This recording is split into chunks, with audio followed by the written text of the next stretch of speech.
Hello दोस्तों, सबको नमस्कार और सब बढ़िया ज़बरदस्त। मैं आशा करता हूँ कि आप लोग सब बढ़िया होंगे, ज़बरदस्त होंगे। जब तक तोड़ेंगे नहीं, जब तक छोड़ेंगे नहीं। और ये जीके जीएस प्रैक्टिस सेट है। जीके जीएस प्रैक्टिस सेट में पहला क्वेश्चन देखते हैं। पहला क्वेश्चन क्या कर रहा है? 1919 में पंजाब में हुए क्रूर अत्याचारों के विरोध में ब्रिटिश सरकार ने से प्राप्त नाइटहुड की उपाधि किसने लौटाई थी? तो ये कब की बात है? 13 अप्रैल 1919 में, 1919 की बात है। और अगर एग्जैक्टली डेट पूछता है कि कब की बात है, तो 13 अप्रैल 1919 की बात है। ये कब क्या हुआ था? जलियांवाला बाग हत्याकांड हुआ था। और ये कहाँ हुआ था? अमृतसर, पंजाब में हुआ था। अमृतसर पंजाब में हुआ था, जलियांवाला बाग हत्याकांड हुआ था। वहाँ पर जो है, जो वहाँ का लेफ्टिनेंट जनरल था वो था माइकल ओडायर। और माइकल ओडायर को जो है ऊधम सिंह ने लंदन में मारा था गोली। और वहाँ का जो पंजाब का गवर्नर मतलब जो जनरल डायर था, उसने गोली चलाने का आदेश दिया था। उसके वजह से कई लोगों की हत्या हो गई थी। और वहाँ पर जो है नाइटहुड की उपाधि पहले अंग्रेज दे चुके थे सम्मान। किसको? रविन्द्रनाथ टैगोर को। फिर रविन्द्रनाथ टैगोर ने जलियांवाला बाग कांड के वजह से ये उपाधि वापस कर दी थी। नाइटहुड की उपाधि वापस कर दी थी। कौन? रविन्द्रनाथ टैगोर। तो इसका आंसर क्या हो जाएगा? इसका आंसर हो जाएगा सी नंबर, रविन्द्रनाथ टैगोर। अच्छा, रविन्द्रनाथ टैगोर 1913 में गीतांजलि के लिए इनको नोबेल प्राइज मिला था। अच्छा, इनका एक पत्रिका है काबुलीवाला और गीतांजलि, दो पत्र थे। तो नोबेल प्राइज कब मिला था? 1913 में गीतांजलि के लिए मिला था रविन्द्रनाथ टैगोर। और इन्होंने अमार सोनार बांग्ला, जो बांग्लादेश का राष्ट्रीय गान है, वो भी लिखा था। जो भारत का राष्ट्रीय गान है सबसे पहले कब गाया गया था? 1911 में। और किसने लिखा था? जनगण मन अधिनायक जय है, रविन्द्रनाथ टैगोर ने लिखा था। रविन्द्रनाथ टैगोर ने लिखा था। तो इसका आंसर तो सी नंबर हो गया है। अब बात करते हैं अरविंद घोष। अरविंद घोष ये कौन थे? ये उग्रवादी थे। जो मतलब एक उदारवादी संस्था थी, एक उग्रवादी संस्था थी। तो ये उग्रवादी संस्था के से मतलब संबंधित थे। उसमें लाल बाल पाल ये थे और अरविंद घोष। और ये जो है, जो पदुचेरी में आश्रम था, वहाँ पर ये चले गए थे अरविंद घोष ने। और जो अनुशीलन समिति थी उससे संबंधित थे अरविंद घोष। गोपाल कृष्ण गोखले को गांधी जी के राजनीतिक गुरु के रूप में मानते हैं।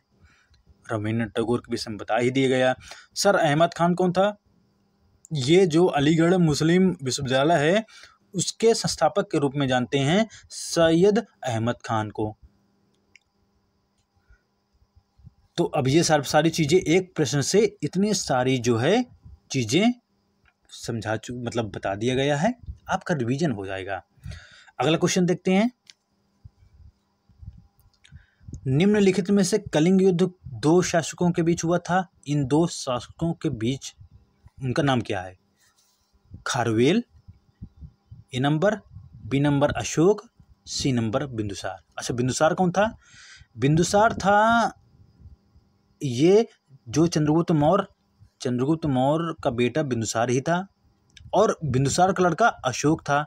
और अशोक और खारवेल के बीच में ये कलिंग युद्ध हुआ था। कब हुआ था? 261 ईस्वी पूर्व में हुआ था।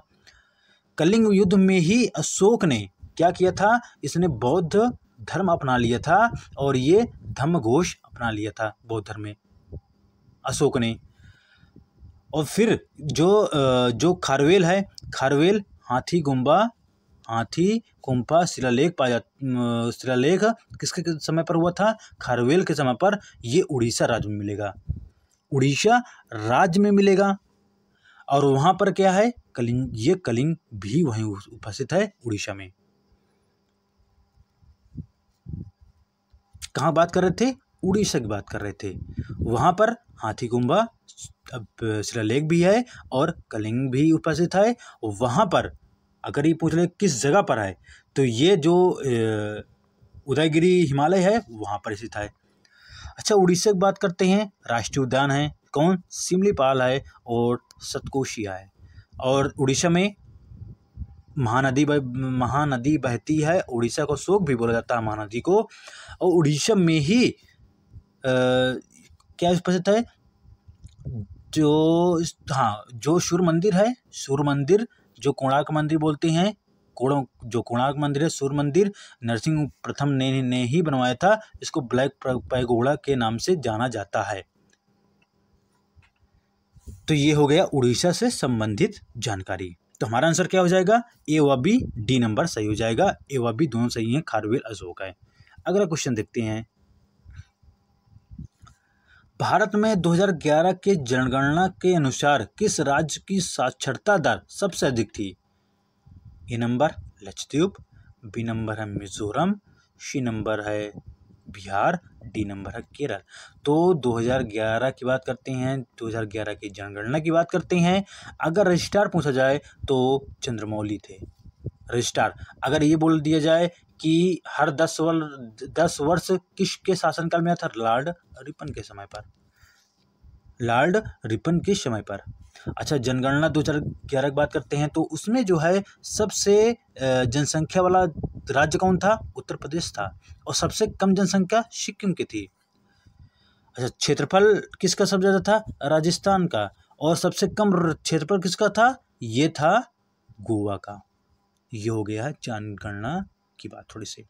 अब जो हमारा क्वेश्चन कह रहा है, हमारा क्वेश्चन क्या कह रहा है, साक्षरता की बात करते हैं। तो केरल राज्य था, केरल, और ये 94% के अकॉर्डिंग।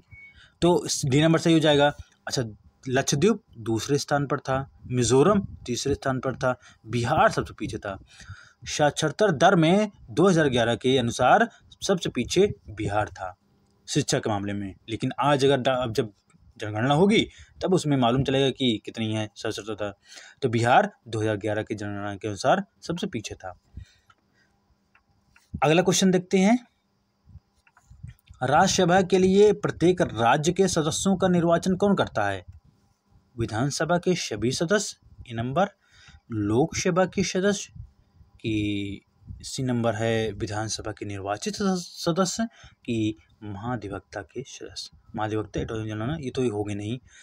हमारा ऑप्शन बचता है विधानसभा के सभी सदस्य। और लोकसभा सदस्य मतलब होता है, लोकसभा सदस्य मतलब होता है जिस सभी चुनाव हुए थे, लोकसभा का ही चुनाव हुआ था, तो हमने ही तो चुना था उसको। लोकसभा के जो सदस्य थे हमने ही तो चुना था। तो ये हो गया, प्रत्यक्ष हो गया है। तो ये बी नंबर भी गलत हो गया है। जो विधानसभा के सभी सदस्य और निर्वाचित सदस्य, इसमें कन्फ्यूजन रहेगा। तो हमारे जो विधानसभा के निर्वाचित सदस्य होते हैं वो आंसर सही हो जाएगा, सी नंबर सही हो जाएगा। राज्यसभा में जो निर्वाचित सदस्य होते हैं विधानसभा के, वो निर्वाचन करते हैं। राज्यसभा की बात करते हैं, इसको बोलते हैं उच्च सदन बोलते हैं, उच्च सदन बोलते हैं। और ये स्थायी सदन होता है, भंग इसको नहीं किया जा सकता, जो राज्यसभा होता है।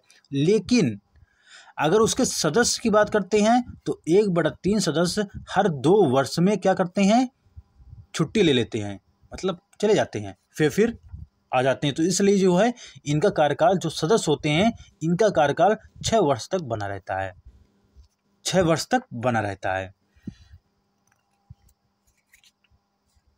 अगला क्वेश्चन देखते हैं, भारत में अंडमान द्वीप और निकोबार द्वीप के मध्य कितने डिग्री जल राशि होती है। ये अंडमान होता है और निकोबार होता है, यहाँ पर 10 डिग्री होता है। अच्छा, अंडमान और निकोबार, जो इसकी ऊंची चोटी कौन सी है, शंडल पीक बोलते हैं, शंडल पीक है, ऊंची चोटी बोलते हैं। और इसका जो है जो कैपिटल राजधानी है पोर्ट ब्लेयर है, पोर्ट ब्लेयर है। अच्छा, इसमें जो है जो ज्वालामुखियाँ हैं 2, कौन कौन सी हैं, एक सक्रिय है, एक शांत है, सुषुप्त है। जो सक्रिय ज्वालामुखी है उसका क्या नाम है, बैरन द्वीप है। जो शांत है उसका है नारकोंडम, नारकोंडम ज्वालामुखी है। तो इसका आंसर क्या हो जाएगा, इसका आंसर हो जाएगा सी नंबर 10 डिग्री सही है। तो क्या होता है ना कि जैसे मैं ये सब सारी चीज़ें बता रहा हूँ, ठीक है, इधर उधर चीज़ें बता रहा हूँ, मतलब कि लिंक एक तरह से लिंक ही है कि मतलब जो है कि आपके क्वेश्चन इस क्वेश्चन से संबंधित और जितने क्वेश्चन बनते हैं उसको बताने की कोशिश की जा रही है। सबसे बड़ी कमी है इसमें लिखने की, आपको स्पष्ट अक्षर नहीं दिख रहे होंगे, वो तो सही बात है। उसके साथ साथ क्या है, आपको सुनना है, क्या करना है, आपको सुनना है। आपने सब बनाया होगा, ऐसा नहीं है मतलब लिखा होगा, आपके पास पूरा पोथी पन्ना होगा, ऐसा कुछ नहीं, लेकिन आपको सुनना है, आपको रिवीजन की तरफ इसको सुनना है। आप इसको क्या कर सकते हैं, मतलब जो है एक मतलब 1.5x में या 1.75x में 2x में स्पीड से सुन सकते हैं आप इसको। अगर आपको समझ में आ रहा, नहीं समझ में आ रहा तो और कम स्पीड करिए, फिर नॉर्मल में सुनिए, मतलब जैसे आपको समझ में आ रहा है। तो आपको इसमें रिवीजन करने के लिए बहुत अच्छे मिल जाएगा, क्योंकि इसमें जो है जो संबंधित होते हैं क्वेश्चन के उसको भी इसमें बता दिया जाता है। और एक काम आपको ये करना होगा कि आप अपने दोस्तों को शेयर करिए और लाइक करिए। अगर वीडियो अच्छा लग रहा है तब आपको लाइक करना चाहिए, और कमेंट्स करिए, उसमें लिखिए कि ये वीडियो कैसे बन रहे हैं। इसमें हमको क्या होता है कि हमको थोड़ा से क्या होता है कि मोटिवेशन मिलता है, प्लस जो है हमको जानकारी मिलती है कि हमने किस स्तर पर काम किया है। आते हैं अगले क्वेश्चन पर। अगला क्वेश्चन है, निम्नलिखित में से सूर्य की ऊर्जा उत्पन्न होती है। सूर्य की जो ऊर्जा है उत्पन्न होती है नाभिकीय विखंडन द्वारा, नाभिकीय संलयन द्वारा, ऑक्सीकरण अपक्रिया द्वारा, ये बिल्कुल नहीं, ऑक्सीजन द्वारा बिल्कुल नहीं। तो जो सूर्य की ऊर्जा होती है वो हाइड्रोजन और हाइड्रोजन मिलकर के हीलियम में कन्वर्ट हो जाता है, और जो हाइड्रोजन होता है वो 71% पाया जाता है, और जो हीलियम 29 कुछ पॉइंट में पाया जाता है। और इसमें जो है ये नाभिकीय संलयन द्वारा होता है सब, जो भाई हाइड्रोजन मिलता है नाभिकीय संलयन के द्वारा ही ऊर्जा उत्पन्न होती है। ठीक, तो हमारा आंसर बी नंबर सही हो जाएगा, नाभिकीय संलयन होता है।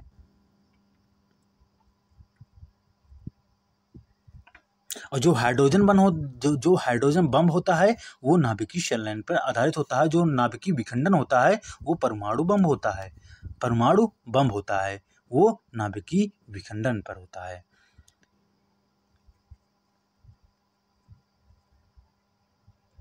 अगला क्वेश्चन देखते हैं। 1857 के विद्रोह की असफलता के बाद बहादुर शाह को कहाँ निर्वासित कर दिया गया था? बहादुर शाह जो दिल्ली का शासक था, बहादुर शाह सेकंड। ठीक है, तो ग्वालियर ये कहाँ पड़ता है, एमपी में पड़ता है। रंगून ये म्यांमार में पड़ता है, और म्यांमार में ही जो है बहादुर शाह को निर्वासित कर दिया गया था।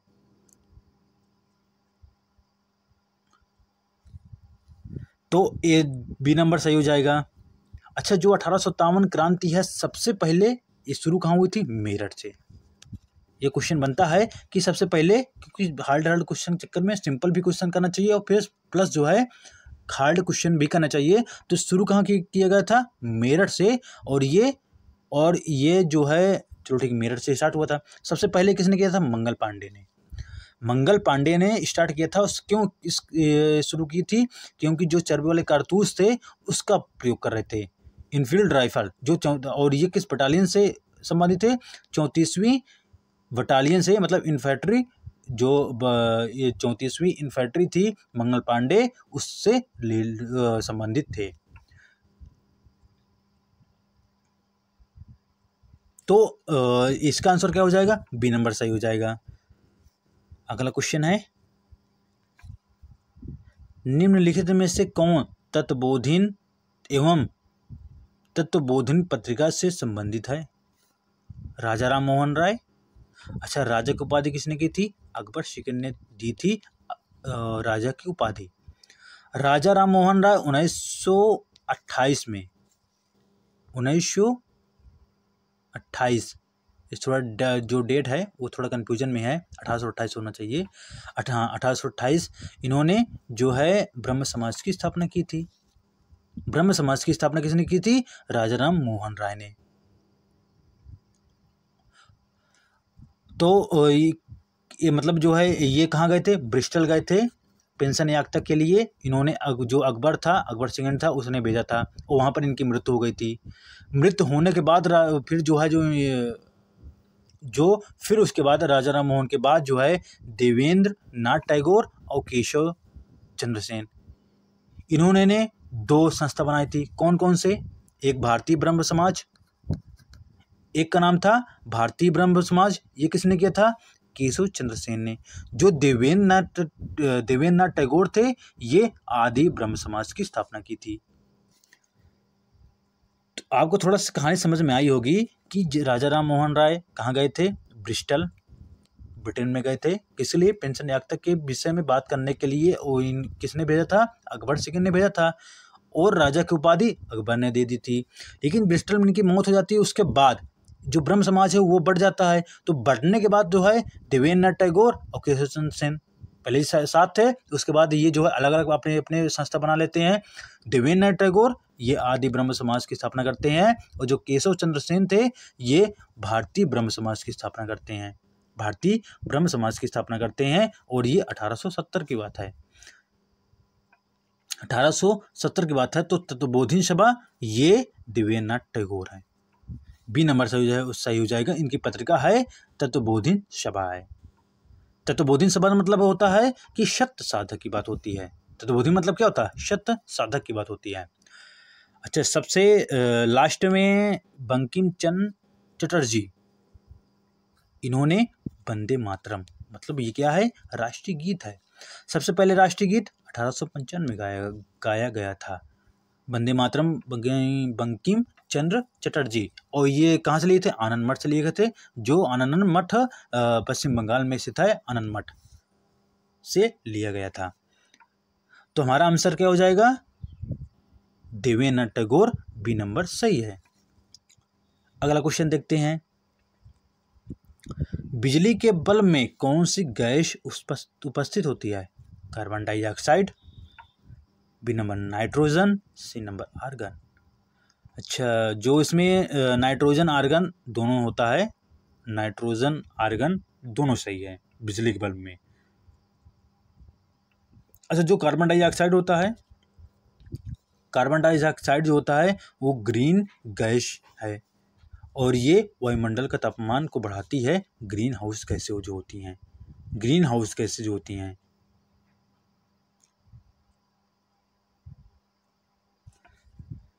उसमें कुछ ठीक है, तो इसमें बी और सी सही हो जाएगा।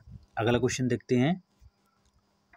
किस कांग्रेस में पूर्ण स्वराज की मांग रखी गई थी? सूरत अधिवेशन, ये कब की बात है? 1907 की बात है, सूरत अधिवेशन। इसके अध्यक्ष कौन थे? रास बिहारी बोस थे। और इस सूरत अधिवेशन में क्या हुआ था? जो उदारवादी और उग्रवादी में क्या हुआ था? विवाद हो गया था अध्यक्षता की पद को लेकर के कि हम मतलब उग्रवादी ये बोल रहे थे कि हमारी तरफ से अध्यक्ष होगा, वो बोल रहे थे कि हमारी तरफ से। फिर रास बिहारी बोस जो है वो अध्यक्ष बनते हैं। सूरत अधिवेशन 1907 की बात है। कोलकाता अधिवेशन, कोलकाता पश्चिम बंगाल, ये 1906 की बात है, कोलकाता अधिवेशन हुआ था। अच्छा, ये पूर्ण स्वराज और जो लाहौर अधिवेशन होता है कब होता है? 1929 में लाहौर अधिवेशन होता है। और इसके अध्यक्ष कौन होते हैं? लाहौर अधिवेशन की बात करते हैं, पंडित जवाहरलाल नेहरू अध्यक्ष होते हैं। और ये कब की बात है? 1929 की बात है। सबसे पहले गणतंत्र दिवस कब मनाया गया था? मतलब 26 जनवरी। इसलिए 26 जनवरी 1930 को गणतंत्र दिवस के रूप में, क्योंकि यहाँ पर जो है रावी नदी है उसके किनारे झंडा फहराया गया था, इसलिए जो है ये 26 जनवरी इसलिए रखते हैं, 26 जनवरी 1950। तो ये लाहौर अधिवेशन पंडित जवाहरलाल नेहरू इसमें अध्यक्ष होते हैं। अच्छा, पंडित जवाहरलाल नेहरू से और भी क्वेश्चन है। देश के हमारे प्रधानमंत्री प्रथम होते हैं तो ठीक है, लेकिन एक आपने सुना होगा कि जो पोर्ट है, जो बंदरगाह है, कौन सा पोर्ट है कि जो जवाहरलाल नेहरू के नाम से पोर्ट है, कौन सा है? वो मुंबई पोर्ट में है, मुंबई महाराष्ट्र पोर्ट में। तो वो जो है जवाहरलाल नेहरू के नाम से पोर्ट है। और वही पोर्ट से जो करंट अफेयर मतलब जो है आपने अगर पढ़ते होंगे, वही जो जवाहरलाल नेहरू पोर्ट से श्रीलंका जो श्रीलंका है वहाँ IOCL ने तेल भेजा था। और ये कौन सा रिफाइनरी से? मथुरा रिफाइनरी से, जो उत्तर प्रदेश में स्थित है मथुरा, वहाँ से ये तेल भेजा गया था। अगर आप करंट पढ़ते होंगे तब आपको जानकारी होगी ये। तो हमारा आंसर क्या हो जाएगा? C नंबर सही है। अगला क्वेश्चन देखते हैं। निम्नलिखित में से किसी एक को भोर का तारा के नाम से जानते हैं। भोर का तारा बोलते हैं सांझ का तारा। सांझ का तारा मतलब होता है जब आपको शाम 6 बजे देखेंगे ना, तो आपको जो है जिधर सूर्य डूबता है उस तरफ देखना है, आपको एक स्टार मतलब चमकता हुआ दिखेगा, उसको बोलते हैं भोर का तारा और सांझ का तारा। ये होता है शुक्र, होता है शुक्र। और शुक्र जो है इसमें सबसे अधिक टेम्परेचर होता है, सबसे अधिक ताप होता है। और ये पश्चिम से पूर्व की ओर घूमता है। शुक्र जो है उसका भोर का तारा बोलते हैं, सांझ का तारा बोलते हैं, पृथ्वी की बहन भी बोला जाता है किसको? शुक्र ग्रह को। अच्छा, इसमें जो शुक्र ग्रह है इसमें चलो ठीक है, ये तो सबको पड़ता है कि सांझ का तारा भोर का तारा, लेकिन जो फैक्ट चीज़ें हैं इसमें एक तत्व पाया जाता है, ये होता है सल्फ्यूरिक अम्ल, H2SO4 बोलते हैं इसको, अम्लराज भी बोला जाता है। ये होता है सल्फ्यूरिक अम्ल। इसकी वजह से क्या होता है, इसमें क्या पाए जाते हैं? मतलब सफ़ेद पीले बादल पाए जाते हैं। सफ़ेद पीले बादल होते हैं किसके कारण से? सल्फ्यूरिक अम्ल की वजह से। जब अगर सल्फ्यूरिक अम्ल की बात आ गई तो क्या क्वेश्चन बनता है? Sulphuric H2SO4 plus HNO3। अच्छा, HNO3 और HCl, जो HCl होता है और HNO3, HCl 3 पार्ट मिला लीजिए, एक पार्ट HNO3 मतलब HNO3, इसको मिला लीजिए तब आपका इक्को रेजिया बन जाएगा। इक्को रेजिया बोलते हैं। और ये क्या किस लिए होता है? ये होता है जैसे शुद्ध सोना होता है, जैसे आपने सुना होगा कि जो गांव घर में क्या होता है, महिलाएं अपने चनपट्टी या मतलब सोना कुछ दे देती हैं, वो कह देते हैं हम धुल देंगे इसको सोने को, फिर उसमें जो है सोना प्लस जो है उसको सोना को क्या कर देते हैं, धुलने के चक्कर में उसका जो सोना होता है वो मतलब छूट जाता है। तो यही अम्ल होता है, इक्को रेजिया होता है। इक्वा रेजिया होता है, HCl होता है और HNO3 होता है।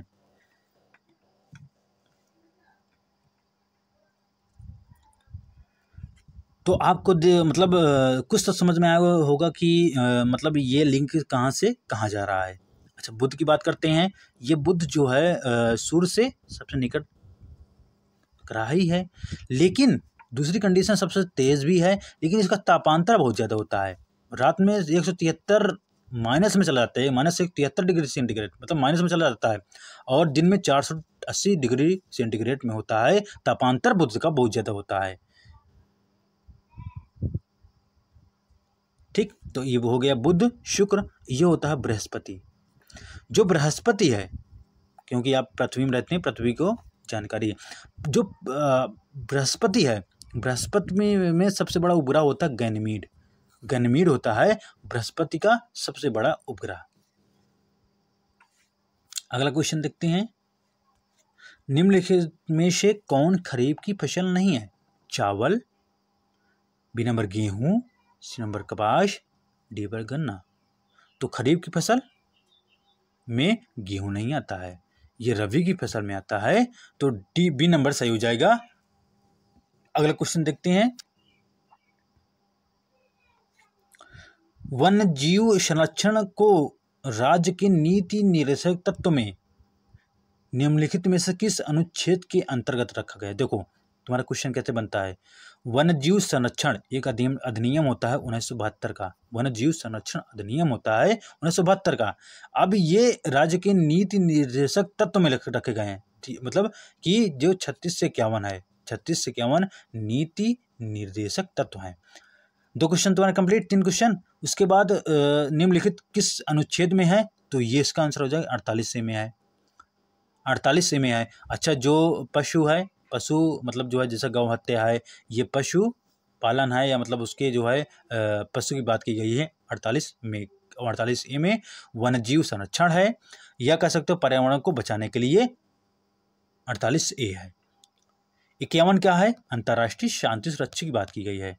और एक 41 क्या है, 41 है शिक्षा काम पाने की मजदूरी है, आर्टिकल 41।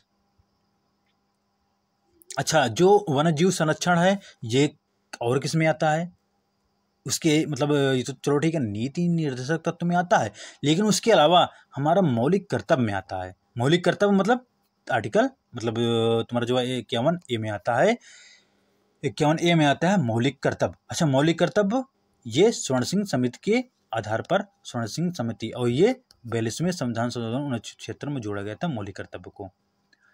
तो इसका आंसर बी नंबर सही है, 48A। अगला क्वेश्चन है, भाभा परमाणु अनुसंधान का मुख्यालय कहाँ है?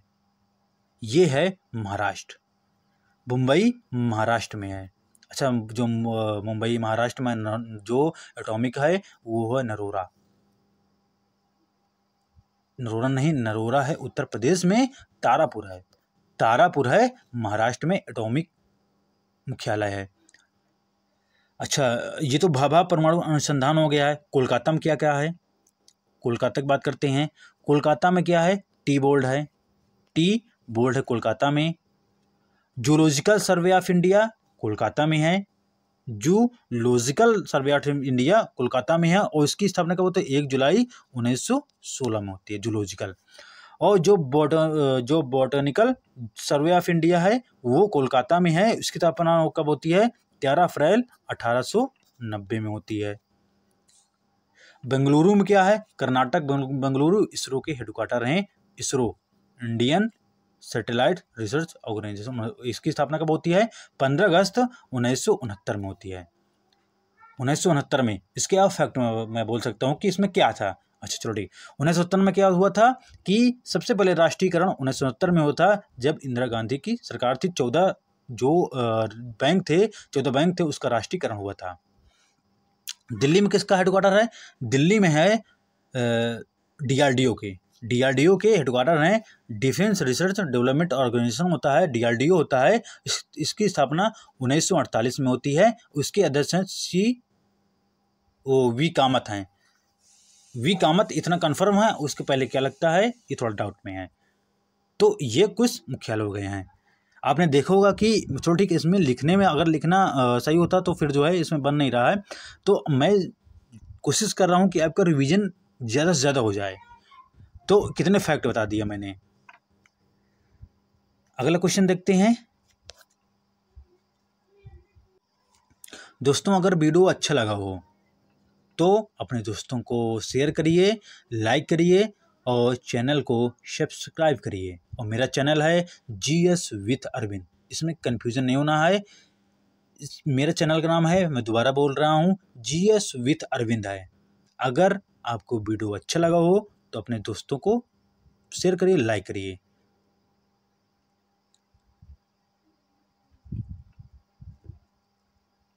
अब वीडियो बंद करते हैं। जय हिंद, नमस्कार।